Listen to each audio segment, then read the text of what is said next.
베트남 전쟁이 한창이던 1965년부터 1973년까지 포로로 잡혀서 포로 수용소에서 포로 생활을 했던 미국의 제임스 스톡데일 장군이 있습니다.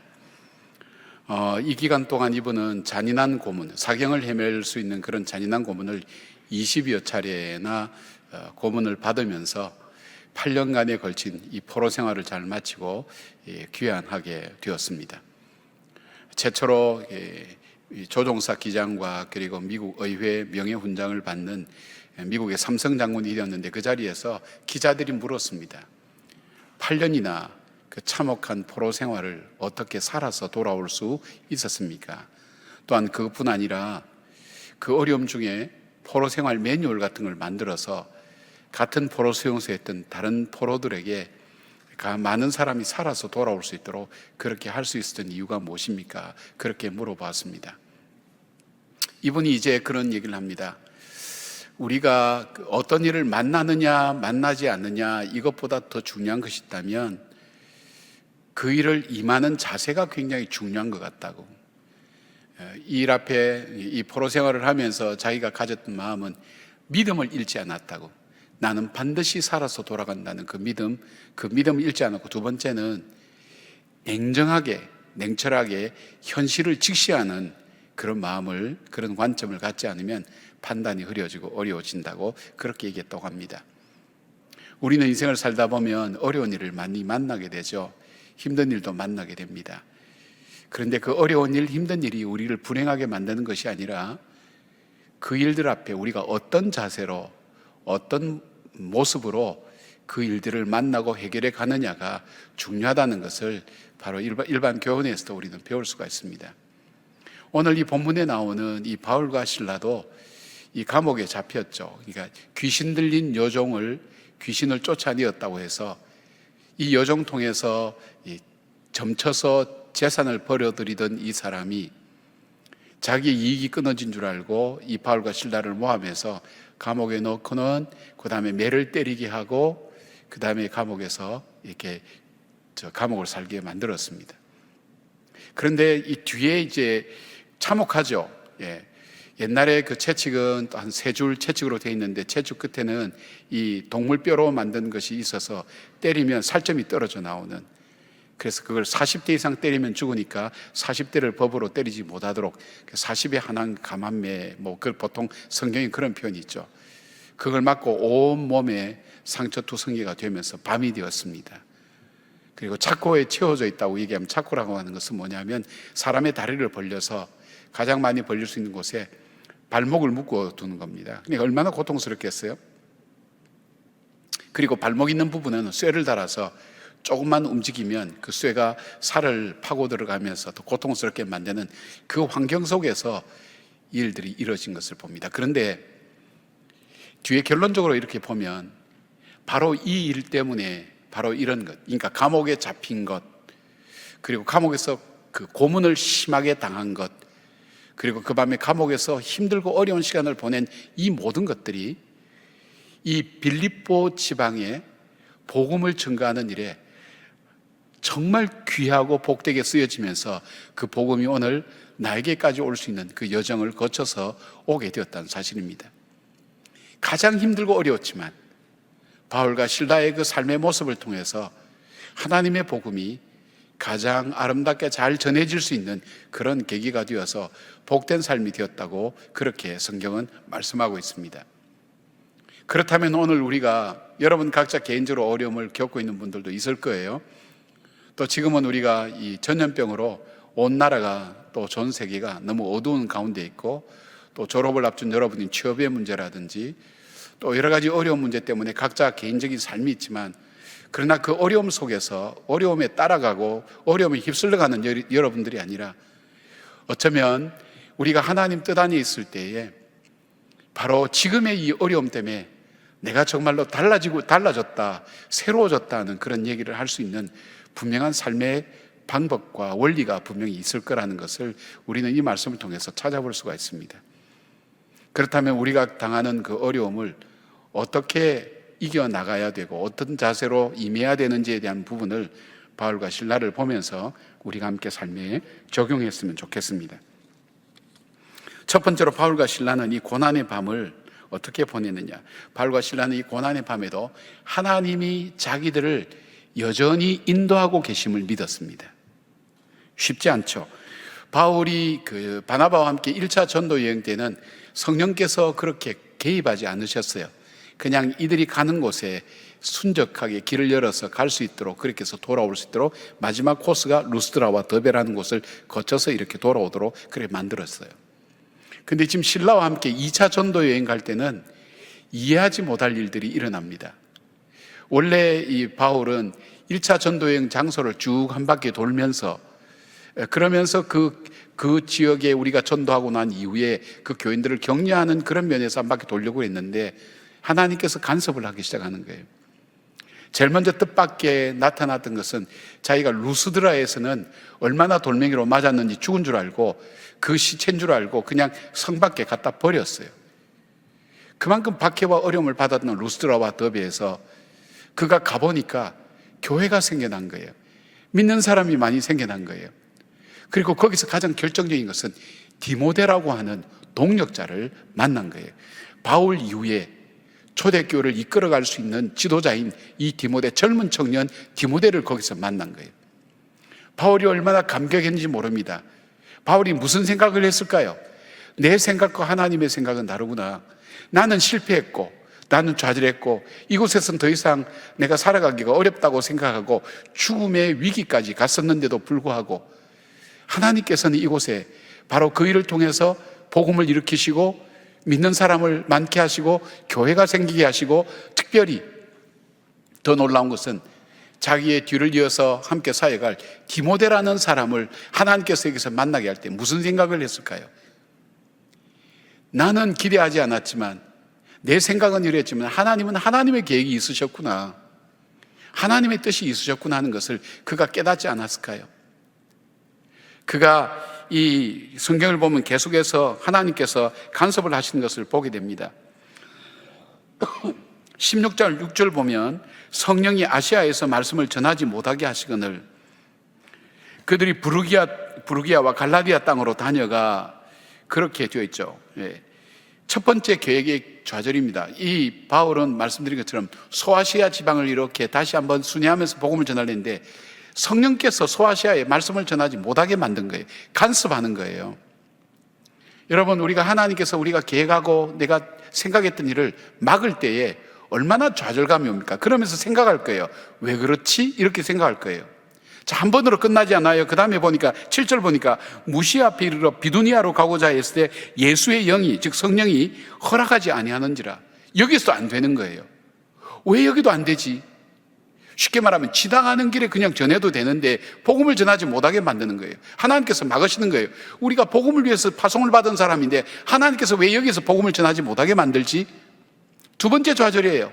그 다음에 세 번째 8절 보니까 밤에 환상이 바울에게 보이는 마게도냐 사람 하나가 서서 그에게 청하여 이르되 마게도냐로 건너와서 우리를 도우라. 이게 뭐냐면 세 번째 좌절이에요. 자기는 소아시아를 돌겠다 했는데 바로 마게다니 아니에요. 유럽이에요. 그리스를 말하는 거예요. 유럽으로 와서 도와달라는 거예요. 그래서 이 바울이 드로아에서 배를 타고 바로 이 네아폴리, 그러니까 빌립보 그 지역에 있는 그 입구의 항인, 그걸 둘러서 내륙에 한 16km 떨어진 빌립보 지역까지 갔는데 여기는 마게도냐의 첫 성, 유럽의 첫 성이라 그런 거예요. 하나님께서 이렇게 간섭해. 근데 이곳은 보통 바울이 가면서 선교할 때 회당을 찾아갔거든요. 유대인들에게 회당을 찾아갔는데 이건 회당이 없어요. 환영할 사람도 없고 환영해 준 사람도 없고 아는 사람도 없고 아무것도 없는데 하나님께서 왜 이 빌립보로 우리를 인도하셨을까? 그렇게 생각하던 중에 루디아라고 하는 자주장사를 길에서 만난 거예요. 그래서 이 루디아라는 자주장사가 복음의 마음을 열고 그가 예수를 믿고 유럽 최초의 교인이 되었어요. 게다가 루디아가 마음에 감동을 입어서 자기 집에 와서 유하라고 했어요. 그래서 루디아의 집에서 뭐가 이루어졌냐면 초대교회, 유럽의 최초의 교회가 사실 시작하게 된 거예요. 이것만 해도 신기한 거 아니겠어요? 바울이 놀랄 만한 거예요.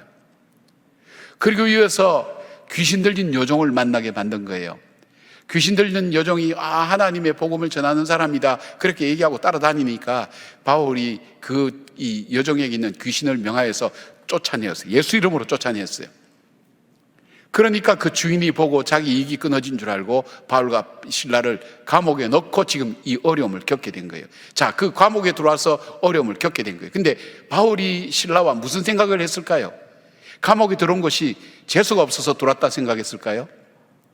뭔가 내가 잘못해서 들어왔다 그럴까요? 좋은 일하고 내가 애매하게 왜 이런 일을 당하지? 그렇게 생각했을까요? 그렇게 생각하지 않았을 거예요. 왜냐하면 자기가 살아온 걸어온 길을 보니까 하나님께서 아시아에서 막고 유럽으로 인도하시고 이 빌립보로 인도해 주셨고, 루디아라는 사람 만나서 교회가 최초로 세워지게 만드셨고, 최초의 유럽 예수 믿는 사람이 되었고, 하나님께서 복음을 전해주셨고, 그 다음에 복음을 전할 수 있는 기회를 주셔서 귀신 들린 여자아이를 예수 이름으로 쫓아내니까 귀신이 쫓겨나가고, 이 모든 것이 하나님의 성령이 하신 일이란 말이에요. 그러면 그 성령께서 오늘 우리를 이 감옥에 보내셨을 때는 뭔가 뜻과 계획이 있다고.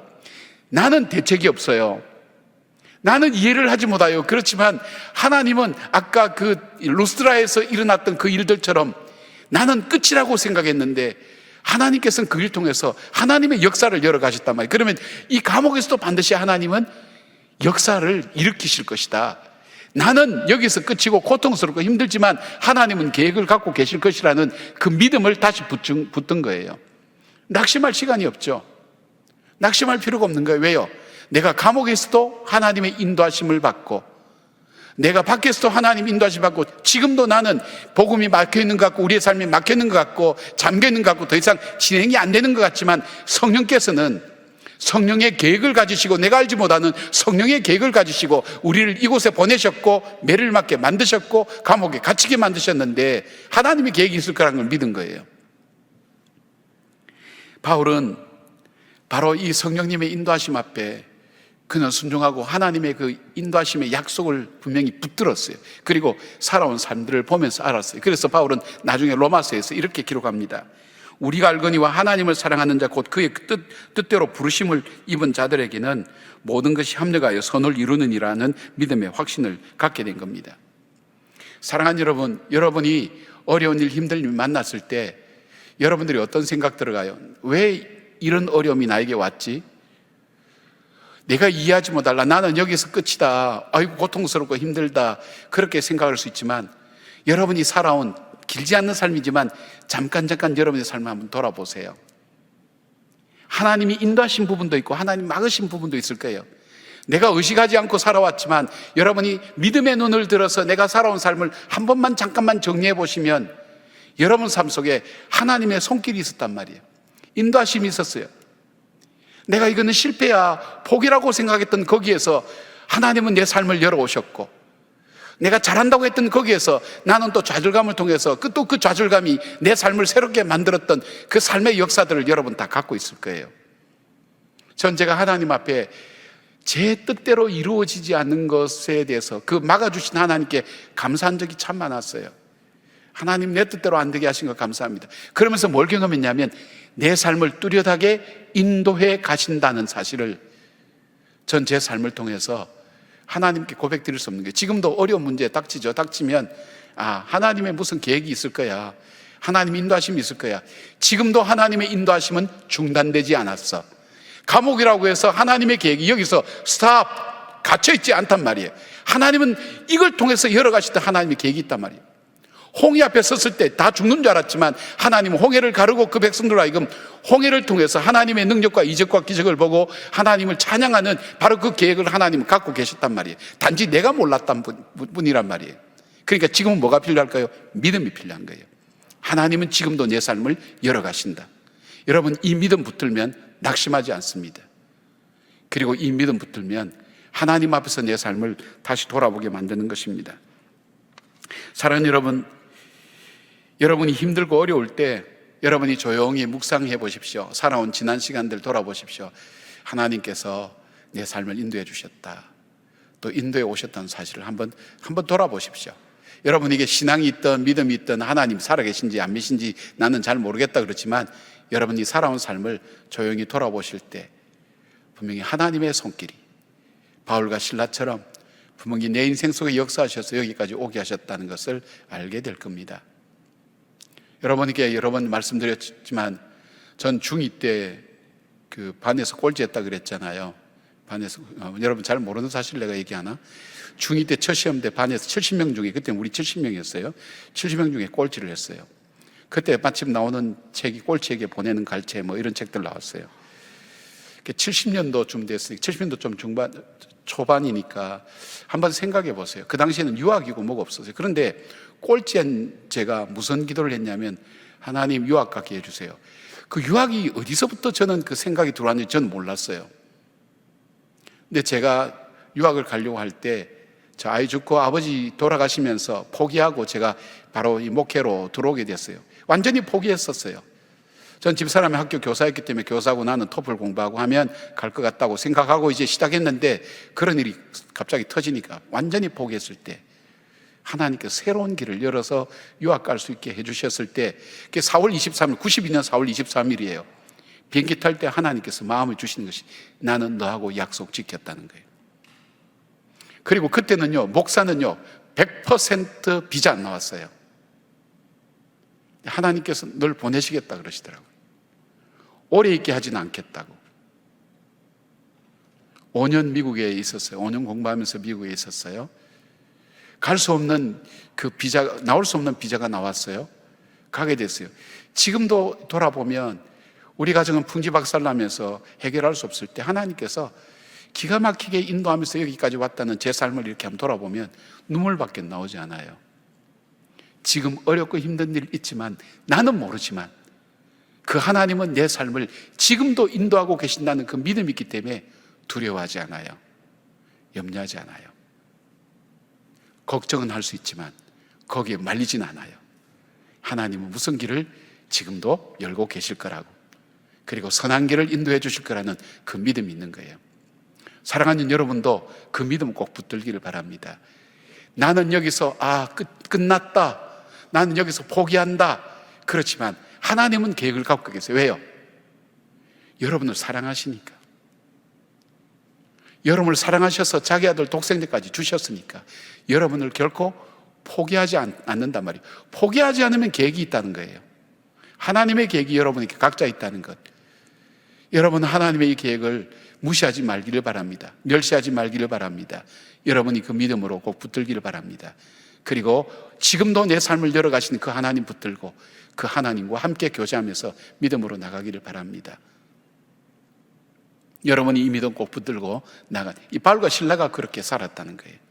흔들리지 않았습니다. 그 가운데서 흔들리지 않았습니다. 아이고 죽겠네 뭐 이런 것도 하지도 않고 그냥 거기에서 그는 하나님의 인도하심을 믿었어요. 나는 모르겠지만, 나는 여기서 얻어맞고 정말 힘들지만 얻어맞는까지도 하나님 무슨 계획이 있을 거야. 그 믿음을 가지고 인내하며 그 속에서 함께 있던 것을 봅니다. 두 번째로 바울과 실라가 가졌던 그 중요한 그 삶의 원리는, 그는 그 고통 속에 하나님을 생각했어요. 하나님을 묵상했어요. 여러분, 우리가 어려움과 고통, 얻어맞고 고통, 감옥에 있고 밤중에다 캄캄한 데다 한번 생각해 보세요. 캄캄한 밤에, 밤 되면 외롭잖아요. 으슬하잖아요. 그것도 보니까 지하 깊은 곳, 고문을 받았어요. 온몸이 아파요. 자꾸로서 움직이지 못해요. 아픔과 고통 중에도 그는 아이고 아프다, 죽겠다, 나는 못 살겠다, 그렇게 생각하지 않고 하나님을 묵상했어요. 하나님을 생각했어요. 그러니까 하나님을 생각하니까, 왜 하나님을 생각했는가 볼 수 있으니까, 바로 이 고통 속에 바울이 기도와 찬미를 드렸다고 그래 돼 있어요. 근데 이 원어상 이 기도가 무슨 기도인가 하면 감사의 기도예요. 이게 말이 됩니까, 여러분? 감사의 기도라는 게 말이 돼요? 그럼 바울이 뭘 묵상했을까? 찬미라고 하는 것이 단순히 내 고통과 아픔을 담아서 그냥 내 울분을 그냥 하나님께 올려드리는 그 찬미가 아니라 하나님의 하나님 되심을 고백하는 찬미라고 원상 그렇게 볼 수 있는 거예요. 그렇다면 이 바울이 거기서 묵상한 것은 하나님을 생각한 거예요. 하나님을 생각하면서 전능하신 하나님, 능력의 하나님, 그리고 나를 위해서 독생자의 아들 예수 그리스도까지 십자가에서 못 박아 주신 그 하나님, 그런데 죄인 중에 괴수인 나를 구원해 주시고, 나를 찾아오시고 구원해 주시고, 나를 하나님의 사역자로 부르셔서 하나님 일을 감당케 하신 그 은혜. 그래서 사도 바울은 일평생 그의 모든 신학의 구조나 생각이나 구조 속에 엔 크리스토스, 인 크라이스트, 예수 안에 있다는 거예요. 예수를 통해서 보고, 예수를 통해서 해석하고, 예수에 의해서 하고, 예수와 함께하고 예수를 위해서 하고 예수 안에 있는 삶을 사는 거예요. 그 은혜를 생각할 때 내 속에 하나님에 대한 그 감사가 내 속에 넘치는 거예요. 여러분, 감사는요, 내게 감사한 일이 있어서 감사하는 게 아니라 여러분 경험이 있을 거예요. 내 속에 알 수 없는 갑자기 그 감사가 밀려올 때가 있어요. 내 존재에 대한 감사. 하나님께서 나를 이토록 귀하게 여기신가? 여러분, 하나님께서 왜 남다르게 이런 은혜를 나에게 주셨지? 왜 나에게 이 사랑을 주셨지? 그걸 생각할 때 내게 감사가 있는 거예요. 여러분, 그래서 우리가 참 어려울 때 중요한 것은 은혜를 받기를 사모해야 돼요. 은혜가 오면 달라져요. 제가 한 말씀을 드렸을 때 워치만이라고 중국에 성경교사가 있는데 이분이 양자강인가 강을 건너는데 암초가 많아서 못 가는 거예요. 하나님, 저 암초를 좀 다 없애주세요. 그럴 때 하나님께서 어떻게 했냐면 물을 넘치게 해서 암초 위로 배가 지나가게 만든 거예요. 여러분, 이게 은혜입니다. 은혜는 내 인생에 걸림돌이 없어요. 은혜가 내 속에 들어올 때에 내가 아픔과 고통과 좌절과 절망이 아니라 바로 나를 사랑해 주신 그 하나님 앞에 감사와 찬송이 저절로 터져 나오는 거예요. 부를 수 없는 시간에 부를 수 없는 노래를, 간구할 수 없는 그 시간에 간구할 수 있는 감사의 기도가 올려 나오는 것이 이 은혜를 경험할 때 이것이 일어나는 거예요. 은혜는 어디서부터 나와요? 주님을 묵상할 때 나오는 거예요. 자, 오늘 이 본문에 보면 또 다른 생각을 하는 사람이 있어요.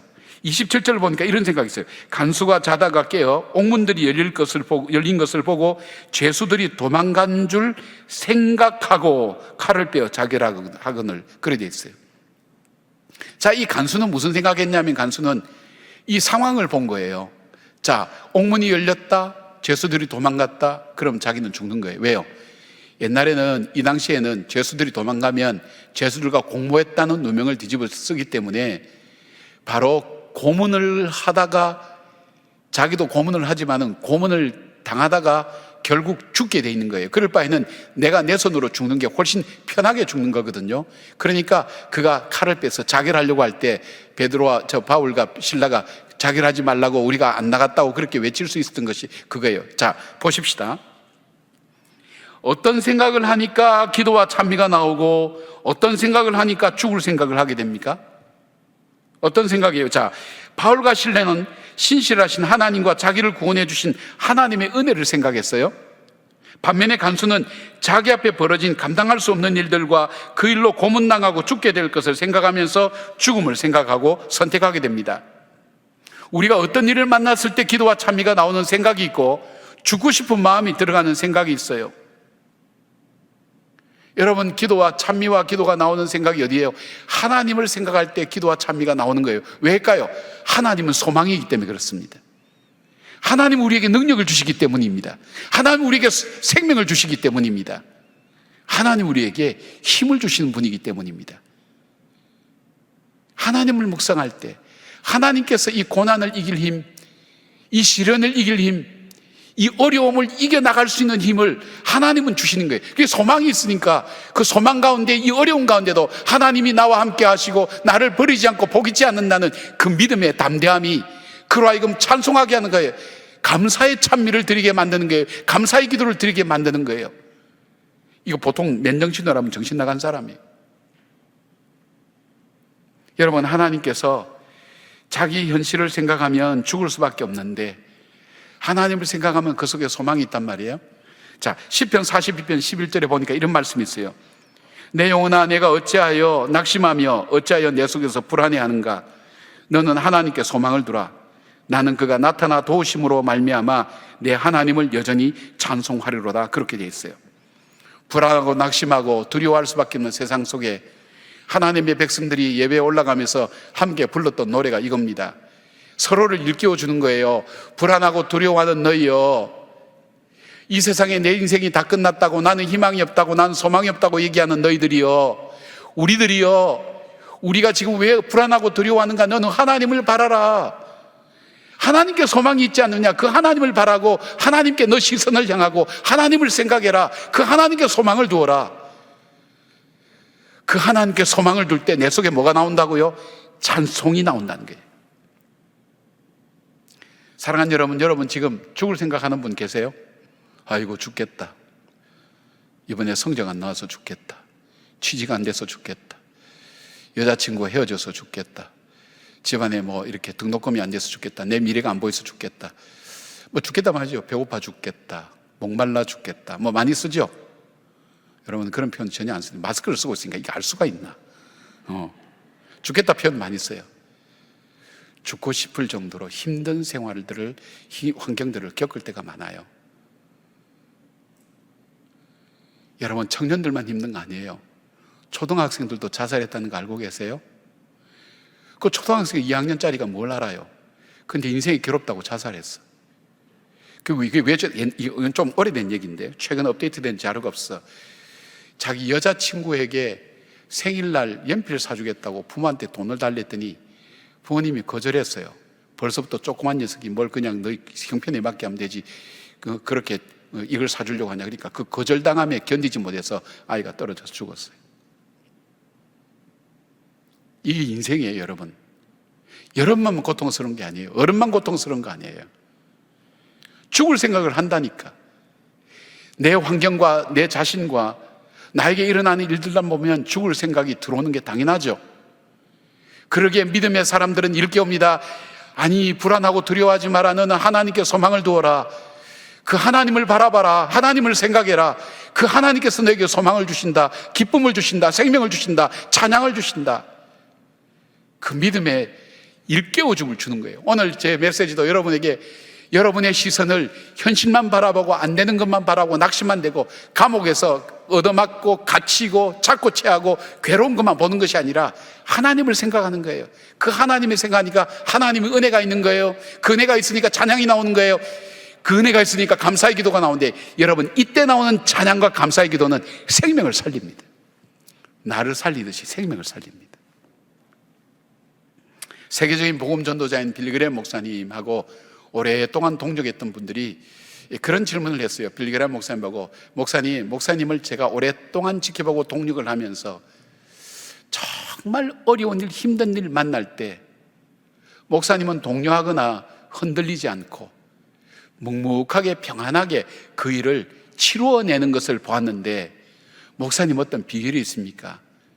그래 물어볼 때 빌리그램 목사님이 그렇게 대답했다 그래요. 제가 그랬는지는 잘 모르겠는데요, 내가 그렇게 할 수 있었다면 저는 딱 한 가지가 있어요. 저는 성경의 마지막 장을 믿어요. 마지막 장이 뭐죠? 요한계시록 22장. 새 하늘과 새 땅, 하나님이 약속하신 천국이 있다는 그 소망을 반드시 믿는다는 거예요. 그 소망이 있는 사람은 흔들리지 않아요. 그 소망 있는 사람은 포기하지 않아요. 우리에게 여러분 보세요. 여러분이 어려운 일 만났을 때 어렵기 때문에 힘들어요? 아니요. 그 어려운 일을 보면서 소망을 잃어버리기 때문에 힘든 거예요. 그러나 그 어려운 일들 속에도 소망이 있으면 그 일은 힘들지 않아요. 이겨낼 수가 있어요. 아멘입니까? 예, 그 소망이 있어야 돼요. 아무리 힘들어도요, 소망이 있으면 괜찮은데 작은 일이라도 소망이 없고, 소망이 없어지면 삶의 의미가 없어져요. 못 살아요, 여러분. 이 소망을 다시 붙드시길 바랍니다. 여러분 힘들고 어려울 때 누구를 묵상하라고요? 나를 묵상하라고? 내 속에 무슨 선한 것이 있나요?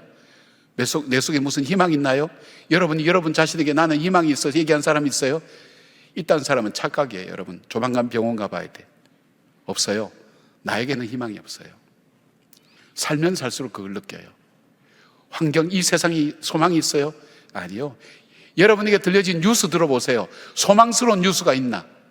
모르지 뭐. 이렇게 재난구호금 10만 원씩 20만 원씩 준다는 거, 그게 소망인지 모르지만 여러분 그 빚 여러분 다 갚아야 돼요. 우리는 혜택 보는 세대에 몰라요. 우리도 해야 될지 모르지만 여러분의 짐이에요. 여러분 그거 알고 계셔야 돼요. 우선 좋은 거 아니에요. 세상에 기쁜 소식 없어요. 여러분이 기쁨과 소망이 없는 소식에 귀를 기울이고 거기에 관심을 갖고 거기에 매어달리지 말란 말이에요. 오늘 바울과 실라처럼 그 참혹하고 어려운 그 환경 가운데서 그들이 자기의 처지와 아픔과 고통에 집중하지 않고 하나님을 묵상했더니 그 가운데서 그 고통을 이겨낼 수 있는, 고통을 견뎌낼 수 있는, 그 고독과 아픔을 이겨낼 수 있는 찬양과 기도가 터져 나올 수 있었던 것이 바로 하나님을 묵상하는 데 있었다는 것입니다. 여러분 힘이 들 때 조용히 읊조려 보십시오. 내가 산을 향하여 눈을 들리라. 나의 도움이 어디서 올꼬? 나의 도움이 천지를 지으신 여호와에게로다.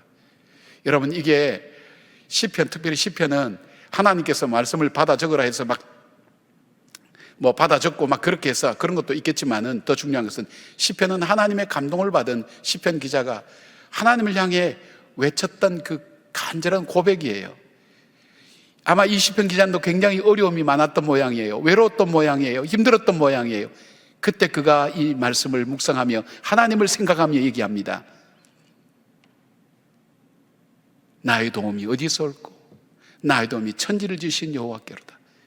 그는 졸지도 주무시도 아니하시고 나의 출입을 지켜주신다고 약속하신 그 하나님 묵상할 때 그는 그 고난에서 벗어나고 그 두려움에서 벗어나서 극복하는 것을 봅니다. 여호와는 나의 목자시니 내가 부족함이 없으리로다. 내가 인생의 길에서 이리 갈까 저리 갈까 방황할 때도 그 여호와 하나님이 나의 목자 되신다는 그 고백을 여러분이 조용히 읊조려 보십시오. 목자 되신 그 주님을 고백했던 그 다윗의 희망과 소망이 나의 소망과 희망이 될 줄 믿습니다. 여러분에게 살아갈 생각, 생명이 되는 생각, 그 생각을 하시길 바랍니다. 간수처럼 죽을 생각하지 말길 바랍니다.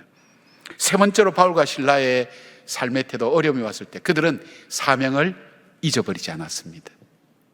그들이 갖고 있는 사명이 뭘까요? 이 복음을 전하는 겁니다.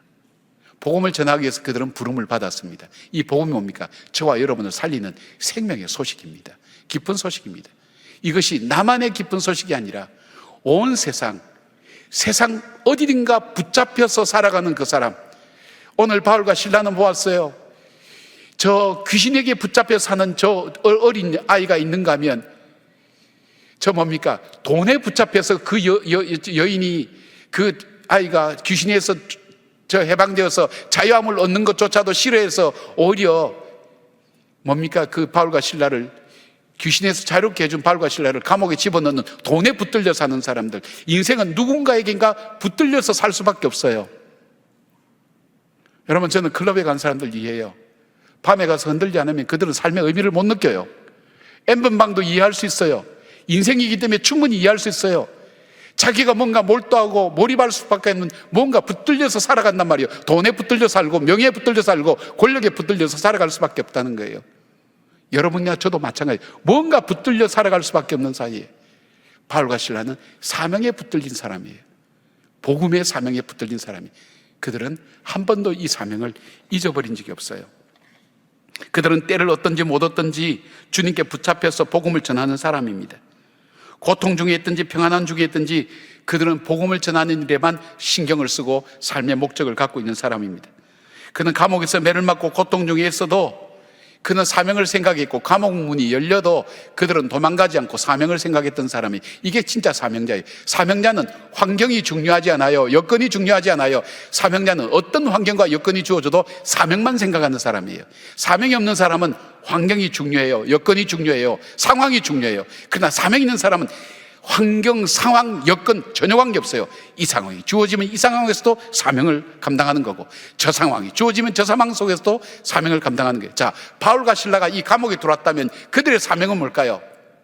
내가 들어오지 못할 감옥에 들어왔다면 이것 속에서 간수와 제수들이 전도의 대상 아니겠어요? 여러분 여기에서 바울과 실라가 찬양과 노래를 부를 때에 하나님께서는 바울과 실라에게 바로 이 선교의 기회를 열어주신 것을 봅니다. 여기에 준비해 주신 기적과 이적이 있어요. 첫 번째는 감옥의 제수들이 이 기도와 찬미 소리를 들었다 그랬어요. 여기에 들었다는 것은 hear라고 하는 단순히 들리는 게 아니라 영어로 listen이라는 뜻입니다. 내가 의지적으로 목적을 가지고 그 소리를 듣겠다는 것. 여러분 세상 사람들이 여러분 얘기하면 새겨 들어요. 여러분이 사랑하는 친구라도 여러분 하면 여러분 얘기하면 잘 들어요. 그래서 가끔 짜증내죠. 야 너는 내가 얘기하는데 너 지금 어디 보고 있니? 그런 얘기 하는 적 없어요. 친한 친구들도 그래요. 세상은 내 얘기를 들으려고 하지 않아요. 그리고 인생이 고달픈 사람은 남의 얘기를 들으려고 하지 않아요. 자, 일반 사람들도 얘기를 들으려고 하지 않으니까 어떻게 해요 여러분? 뉴스에 헤드라인 뽑는 거 한번 딱 보세요. 저는 이렇게 인터넷 들어가서 뉴스 볼 때 헤드라인만 보고 들어갔다 실망한 적 많아요. 아주 자극적이에요. 나로 하여금 거기 한번 딱 터치하도록 만드는, 관심을 끌려고 하고 뭔가 하려고 하는 그것이 있어요. 여러분 광고를 한번 보세요. 광고 보면요, 저는 그 홈쇼핑 한 5분 보고 있으면 돌려요. 왜요? 계속 보고 있다가는 살 것 같아. 감동이 돼가지고 얼마나 기가 막히게 잘하는지. 그래서 속으로, 야, 저 사람들 전도해가지고 복음 전도자로 삼으면 이 방송 1시간만 하면 예수 믿는 사람 줄줄이 막 쏟아져 나오겠다. 예수 한번 믿어보세요. 기쁨이 확 넘쳐요. 기가 막히게 말도 하는데요, 뭐 먹을 때도 이렇게 햇바닥 내가지고 너무 맛있죠? 뭐 이렇게 얘기하는데 기가 막히게 감동이 밀려오더라고요. 왜요? 우리 관심을 빼앗으려고. 근데 힘들고 어려운 사람들은 관심을 갖지 않아요. 근데 여기 죄수들이 바울의 기도와 찬송을 들었던 이유가 뭘까요? 저거 우리하고 같이 얻어맞은 친구인데, 나는 그날 얻어맞았을 때 정말 밤새 끙끙 앓았는데 저것들은 얻어맞고도 노래를 부른다? 기도를 한다? 저 무슨 소리 하는 거지? 관심을 갖고 듣는 거예요. 그들이 듣는 게 뭘 듣는 거예요? 사실은 복음을 듣는 거예요. 여러분, 이거 놀라운 일이에요. 이게 사명자가 생각하는 거예요. 그 다음에 지진이 났어요. 지진이 나서 옥문도 열리고 전부 다 풀어두었어요. 메인 것도 다 풀렸어요. 그러면 어떻게 해요? 도망가야지. 지금 뭐 자꾸도 풀리고 다 풀려 자유롭게 됐는데 안 갔어요. 그러니까 간수가 다 도망간 줄 알고. 왜냐하면 간수가 왜 자결 하려냐면 100% 도망갔다고 그건 확신했기 때문에 그래요. 근데 자결하려고 할 때 그러지 마라, 우리가 가지 않았다 그러니까 간수가 겁이 난 거예요. 여러분, 개가 사람 물었다는 얘기 들어도 사람이 개 물었다는 얘기 들어봤어요? 개가 사람을 물면 신문이 안 나는데 사람이 개를 물면 신문이 나요. 반응 좀 해보소. 고개를 끄덕거리든지. 응? 여러분, 죄수가 간수한테 가서 우리가 어떻게 하여야 구원을 받겠습니까? 이렇게 물어봐야 되는데 거꾸로 돼서 간수가 죄수에게 와서, 선생들이요, 내가 어떻게 해야 구원을 받겠냐고. 하나님께서 복음을 전할 기회를 주신 거예요. 그때 바울이 외치는 유명한 말씀 있죠. 주 예수를 믿으라.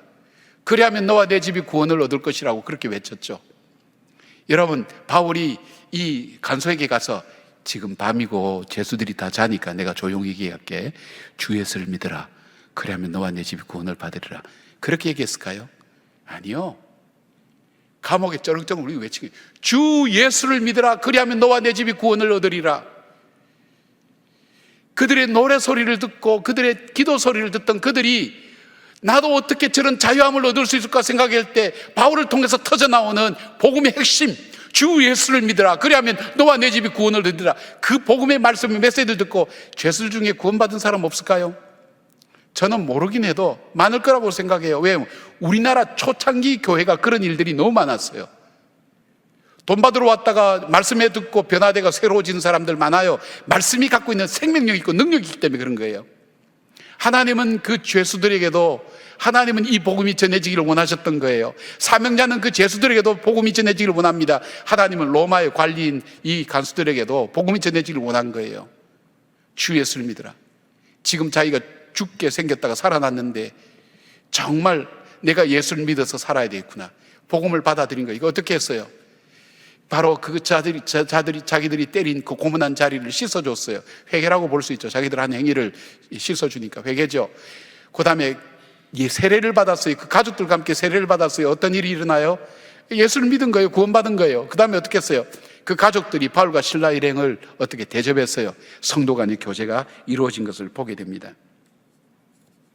사랑하는 여러분, 하나님이 하신 일은 정말 놀라워요. 맞지 않았으면 죄수들에게 전도할 수 없었어요. 그들이 그 맞음 가운데도 하나님의 은혜를 생각하고 찬송과 이 기도를 드리지 않았다면 전도할 수 있는 기회가 없었을 거예요. 하나님께서 이적과 기적을 통해서 주시지 않았다면 이 간수가 예수를 믿을 수가 없었을 거예요. 우리는 모르지만 하나님이 이토록 계획을 가지고 계시고 빌립보의 지방에 튼튼하고 아름다운 교회를 세워나가시는 것을 보는 거예요. 하나님의 역사는 계속됩니다. 나를 통해서 하나님 역사가, 내가 앞으로 여러분들이 어떤 직장에 어떤 일로 할지 모르지만 여러분을 통해서 복음은 여러분을 통해서 복음의 역사들이 계속 이어지기를 하나님 원하시는 거예요. 왜요? 우리는 사명자들이니까요. 내가 예수 그리스도의 복음을 받고 하나님을 믿고 나에게 정말 확실한 소망을 붙들고 예수 그리스도를 나의 구세주와 주님으로 영접했기 때문에 바로 우리에게 이 복음을 받은 사람은 전해야 될 수 있는, 전하는 그 간절함이 우리들 속에 있어야 돼요. 이 복음을 증가하라 그랬잖아요. 땅끝까지 이르러 내 증인이 되라고 했잖아요. 선교사로 나가고 여러분 의사로서 헌신하는 사람들이 그냥 그분들이 할 일 없어서 그렇습니까? 아닙니다. 자기들의 정체성을 발견한 거예요. 그렇지, 나는 선교사야. 내가 생활과 삶 가운데 선교사로 살 수도 있지만 내 삶을 다해서, 지난번에 말씀드린 것처럼 여러분의 젊은 날 1년 정도를 내어서 내 인생의 가장 황금기 같은 이 1년을 내어서 정말 주님을 의식하며 주님을 위해서 한번 살겠다고 그런 결단을 한번 해보라니까요. 내 주님 쓰임받는 인생을 뭐 다 들으라고 얘기하지 않아요. 1년만이라도 내 인생의 가장 황금 같은 이 청년기에 1년만이라도 하나님께, 하나님 내 삶을 드립니다. 은퇴해서 아무것도 할 수 없을 때 와가지고 주님 그렇게 하는 것보다도, 여러분 그렇잖아요. 여러분 생선 먹을 때 먹어요? 꼬리만 먹어요? 아니면 뭐 머리만 먹어요? 몸통을 먹으려고 노력하죠? 누가 그러니까 생선 안 먹는데요. 전 육류만 좋아하는데요. 고기를 먹어도 여러분 좋은 거 먹으려고 그러죠? 하나님도 마찬가지예요. 여러분의 가장 귀중한 삶을, 소중한 부분을 하나님 쓰시기를 원하세요. 바로 이 구원의 역사를 만들어가는 걸 봅니다. 그래서 바울은 빌립보서 1장 12절에 이런 고백을 합니다. 형제들아, 나의 당한 일이 도리어 복음의 진보가 된 줄을 너희가 알기를 원하노라 그랬어요. 하나님께서는 한밤중에 감옥에서 고통을 통해서 최악의 시간을 최선의 시간으로 바꿔주셨어요. 최악의 장소를 최고의 장소로 바꿔주셨어요. 최악의 사건을 최대의 구원 역사로 이 감옥에서 이루어 주신 겁니다. 그것이 하나님이 하시는 역사입니다. 미국 육군사관학교 교과서에 나오는 분이 한 분 계신데 임종덕 장로님이라고 계세요. 임종덕, 미국 LA의 동양선교교회 설립하신 분이에요. 이 장로님은. 근데 이분이 어떤가 하면 6.25 사변 때 공산군에 의해서 부모들이 총살당하는 걸 현장에서 보고 마음에 확 맺혀서 고아로 떠돌아다니던 사람이 있어요. 그때 만났던 사람이, 여러분 김정한 목사님 아시죠? 하우스보이, 미군 부대 하우스보이. 그때 그 다 만났던 친구들이래요. 근데 그분이 이제 뭐 얘기가 기니까 그분이 그 미군에게 입양이 되어서 미국으로 가게 됐어요. 열심히 공부해서 하버드 대학에서 정치학 박사를 받았어요. 근데 이제 이 일본 대사관에 근무했는데 미국 정부에서 이 사람은 외교관으로 기르려고 했는데, 왜냐하면 하버드 대학에서 했고 그 사람이 쓴 논문을 키신저가 인용해서 중국의 정책에 대한 부분을 했기 때문에 굉장히 알려진 사람이 된 거예요. 똑똑한 사람인 거예요. 그런데 베트남 전쟁이 터지면서 이 전쟁에 대한 아픔이 있으니까 이 공산당을 물리친다고 생각하고 그는 이 전쟁 특수부대 지원을 한 거예요. 모든 시험 합격해서 특수부대 지원한 거예요. 특수부 지원해서 이 특수훈련을 받고 첫 번째 포로는 어떻게 됐냐면 병사 3명, 자기 부하 3명 살리려고 그가 포로가 되고 3명은 살린 거예요. 그리고 탈출해 나온 거예요. 두 번째는 정말 참혹한 곳에 들어간 거예요. 여러분 디언트 영화 봤어요? 여러분 한번 디언트 영화 한번 보세요. 그 영화의 소재가 바로 이분이에요. 이 수용소에 갔는데 이 수용소에는 어떻게 하는가 하면 그 러시안 룰렛 프로그램 있잖아요. 권총에 하나만 딱 집어넣어서 이 탄알 들어가는 게 6군데가 되는데 주르륵 돌리고 난 다음에 착 잠그면 이 탄알이 장진된 것이 있고 안 장진된 것이 있어요. 그걸 미군 포로들 한 명씩 불러내가지고 당기는 거예요. 탈각하기가 안 맞으면 살고 죽는 거예요. 죽으면 시체 갖다 버리는 거예요. 그리고 자기들끼리는 그거 가지고 도박하는 거예요. 그것이 이루어지고 있는 살 수 없는 그곳에, 거기서 그는 하나님을 붙들었어요. 하나님, 저로 하여금 살게 해주십시오. 저로 하여금 살게 해주십시오. 그 살게 할 때 자기가 특수부대에서 훈련받은 부분이 있기 때문에 몇 번 불려가서 살았으니까 몇 명이 있는지를 계산하고, 하나님 제가 탈출하겠습니다. 그리고 권총이 제대로 탄알이 장전되게 해주십시오. 4명, 4초 만에 4명을 때려 죽인다 생각하고 딱 자기가 권총을 딱 자기에게 대는 순간 가장 경계를 갖고 있는 친구에게 총을 쐈는데 총알이 달려서 그 죽고 3명을 발로 차고 자기는 뛰어서 강속으로 뛰어들은 거예요. 이 특수부대에서 배운 것은 강속에 뛰었을 때 바로 계속해서 가지 마라, 좀 숨었다 가라는 거예요. 왜냐하면 강 따라 흘러간 줄 알고 따라가서 총을 쏘기 때문에 죽을 수 있다는 거예요. 한 10분쯤 멈추면서 갔는데 그 기도가 그예요. 하나님, 이곳은 악어다 많고 물뱀도 많은데 저들의 눈을 가려주십시오. 그리고 하나님 앞에 간절히 기도했어요. 그리고 자기가 어느 이 강가에 닿아서 있는데 마침 헬기가 있는데 보니까 이 월맹군 옷을 입으니까 포로의 옷을 입었으니까, 근데 헬기 조종사가 저 사람이 손 흔들 때는 반드시 무언가 이 포로로 잡혔던 거 모으겠다 그래서 헬기를 내렸어요. 내리고 자기 관등 소속 얘기하고 쓰러진 거예요. 그리고 병원에 가서 너희 아버지가 누구냐니까 공군 참모총장이 자기 아버지였어요. 얘기하니까 안 믿었어요. 수사기관에서 안 믿었어요. 근데 드디어 확인되고 난 다음에 이 사람이 탈출했다는 것, 그리고 그린베러라는 것도 알게 되었어요. 그리고 3개월 동안 있다가 미국으로 갈 때 그 당시 미국의 대통령 존슨 대통령이에요. 존슨 대통령이 백악관으로 초청해서 대위에서 소령으로 진급시키면서 미국 최고의 은성무공훈장을 달아주면서 묻는 거예요. 당신은 어떻게 해서 그 어려운 고비를 헤쳐나오게 됐는가? 그때 이분이 존슨 대통령 앞에 하나님이 늘 나와 함께 하셨습니다. 하나님이 늘 나와 함께 하셨습니다. 여러분이 혹시 어려운 일이 있으세요? 근데 이 어려움이 지나가고 난 다음 훗날 너는 그 어려움을 어떻게 이겼니? 묻는 사람에게 하나님이 나와 함께 하셨습니다. 그렇게 고백할 수 있다면 여러분은 결코 이 어려움이 아니에요. 이것을 딛고 일어설 수 있는, 여러분의 걸림돌이 디딤돌 되는 하나님의 놀라운 역사와 여러분의 성숙과 성장과 그리고 하나님의 역사를 이루어가는 중요한 기회가 될 수 있다는 것 기억하시면 좋겠어요. 하나님이 나와 함께 하셨습니다. 너 어떻게 그 어려움을 이겨냈니? 하나님이 나와 함께 하셨습니다. 이 고백이 여러분 삶 속에 꼭 드려질 수 있기를 주의 이름으로 축복합니다. 아멘. 기도하겠습니다. 하나님, 고맙고 감사합니다. 사랑하는 우리 대학부 지체들, 얼마나 귀하고 사랑스러운 귀한 분들인지요. 하나님, 이들의 삶을 지켜주셔서 이 세상 문화에, 이 세상의 향락 문화와 쾌락에 쩌들어 가지 않도록 도와주시고, 눈앞에 보이는 물질 앞에 현혹되지 않도록 도와주시고, 냉철하게 현실을 직시하며 하나님, 반드시 믿음으로 살아낸다는 그 확신과 하나님 믿음의 신념을 가지고 이겨나갈 수 있는 우리의 젊은이들 되게 하여 주시옵소서.